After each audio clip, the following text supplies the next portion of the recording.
પરીક્ષા આવતીકાલે યોજાવાની છે ત્યારે વાલીએ ખૂબ મોટો આક્ષેપ લગાવ્યો છે. તેમણે દાવો કર્યો છે કે આમાં જે 65 થી 70 લાખ રૂપિયા લઈને પાસ કરવાનું કૌભાંડ જે ચાલે છે ને તેમને કૌભાંડીઓનો પણ સંપર્ક કર્યો હતો. આપની પાસે પણ આ વાલી આવ્યા છે, શું વિગત છે? સામાન્ય રીતે જે રાષ્ટ્રીય કક્ષાની પરીક્ષાઓ હોય એમાં બીજી બધી પરીક્ષા કરતાં નીટ યુજી પરીક્ષા છે એ MBBS એટલે કે મેડિકલ અને એના પેરેલલ કોર્સિસમાં પ્રવેશ મેળવવાની એક અગત્યની પરીક્ષા છે. રાષ્ટ્રભરના વિદ્યાર્થીઓ આખા દેશમાંથી પરીક્ષા કેન્દ્રોમાં આવતીકાલે પરીક્ષામાં ઉપસ્થિત થશે. એટલે આ પરીક્ષાની ગંભીરતા સરકાર પક્ષે તો હોય જ, પણ કોઈ લેભાગુ કે વચેટિયાઓ દ્વારા આ રીતે પરીક્ષામાં ગેરરીતિ કરીને મોટી રકમ લઈને 50 લાખ 60 લાખ જેવી રકમની માગણી કરીને તેમને પાસ કરીને કે ઊંચા મેરિટમાં લઈ જવાની જે લાલચ આપતા હોય એનાથી દૂર રહેવું જોઈએ. એક વાલીએ મારો સંપર્ક કરેલો તો એ આવું બનવાનું કઈ રીતે બનશે એની પણ એને વાત કરેલી કે અમારા આધાર કાર્ડ વિદ્યાર્થીના બીજા રાજ્યમાં બદલીને પછીથી ત્યાં પરીક્ષા અપાવે. તો આવું કંઈ બનતું હોય તો એને અટકાવવું જોઈએ, અને કદાચ કોઈ આધાર કાર્ડ બદલીને બીજી કોઈ જગ્યાએ પરીક્ષા આપવા ગયા હોય તો એની હવે તપાસ થઈ શકે છે. હજી પરીક્ષા લેવાઈ ગઈ નથી એટલે દરેક સેન્ટર ઉપર ઓબ્ઝર્વર હોય છે, સરકારી સ્ટાફ હોય છે, અને આવવા જવાના સમય, પેપર ખોલવાના સમય, પેકિંગના સમય બધાનું વિડીયો રેકોર્ડિંગ થતું જ હોય છે.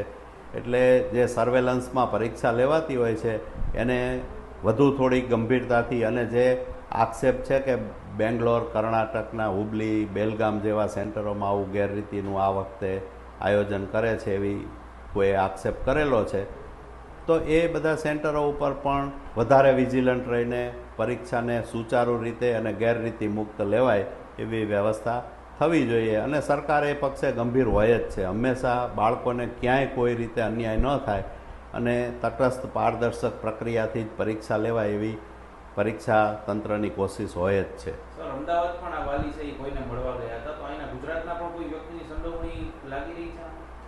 નીટની પરીક્ષા રાષ્ટ્રીય કક્ષાની પરીક્ષા છે, આખા દેશભરના કેન્દ્રોમાં લેવાય છે. એટલે એક બે વ્યક્તિથી આ કોઈ વસ્તુ બનતી હોય કે જે ટોળકી હોય એની મોડેસ ઓપરેન્ડી હોય તો એ પ્રમાણે એ લોકો આખા ગુજરાતના બીજા રાજ્યોના એવા માણસોના મેળાપીપણામાં જ આવું કરતા હોય, અને એની ટોળકી પણ એ જ રીતે સક્રિય હોય. એટલે ફક્ત ગુજરાતના વિદ્યાર્થી માટે થતું હોય એવું નહીં, આ લાલચ એને બીજા રાજ્યના બીજા વિદ્યાર્થીઓને પણ આપી હોઈ શકે, અને તમામ જગ્યાએથી આખા દેશભરના વિદ્યાર્થીઓ પણ આનો ભોગ બનતા હોય એવી.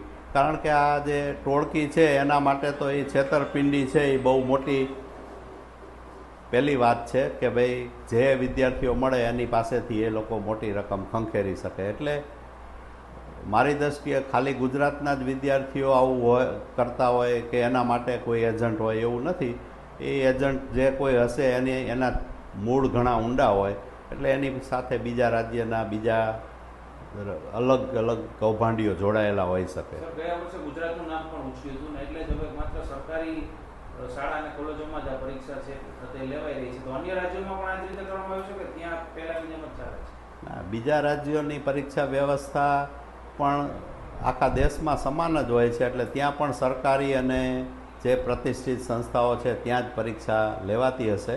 પણ કહેવાનો મતલબ એ છે કે ગઈ સાલના અનુભવમાંથી શીખીને વિદ્યાર્થી વાલીઓ આ વર્ષે ભોગ ન બને, તટસ્થતાપૂર્વક શાંતિથી અને સ્વસ્થ ચિત્તે પરીક્ષા આપી શકે એવી વ્યવસ્થા સરકારે કરી જ છે. અને વાલીઓને પણ મારી વિનંતી છે કે પોતાના બાળકોને આવી કોઈ વાત બનવાની નથી એવી હૈયાધારણ આપીને એને વર્ષભર જે સારી મહેનત કરેલી છે પૂરી તાકાતથી પરીક્ષા આપે, અને એનું સાચું પરિણામ પારદર્શક રીતે મળવાનું જ છે. સર, આપને શું લાગે છે આ માત્ર કોઈ છેતરપિંડીનું કૌભાંડ હશે કે પછી ખરેખર આ કેન્દ્રો ઉપર એમનું સેટિંગ હોઈ શકે?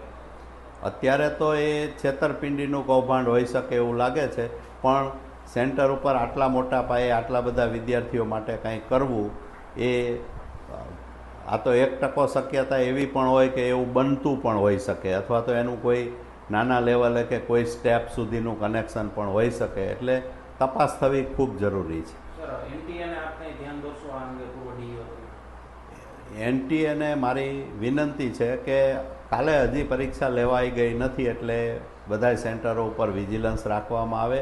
જે આક્ષેપિતા કર્ણાટકના કેન્દ્રો છે ત્યાં વધુમાં વધુ સઘન ચેકઅપ રાખવામાં આવે અને એના સેન્ટરો ઉપર પેપર ખોલવાથી માંડીને પૂર્ણ થાય. સામાન્ય રીતે પેપર પૂર્ણ થાય પછી અડધા કલાક સુધીનો સમય સેન્ટર પર રહેતો હોય છે. આ બહુ ગંભીર સમય હોય છે, એટલે કોઈ ચેડા ન થઈ જાય એનું પણ વિડીયો રેકોર્ડિંગ રાખવામાં આવે અને પરીક્ષા પૂર્ણ થઈ આખા દેશભરના કેન્દ્રોનું રેકોર્ડિંગ પણ ચકાસણી કરાવે તો ગેરરીતિ ચોક્કસ ડામી શકાય.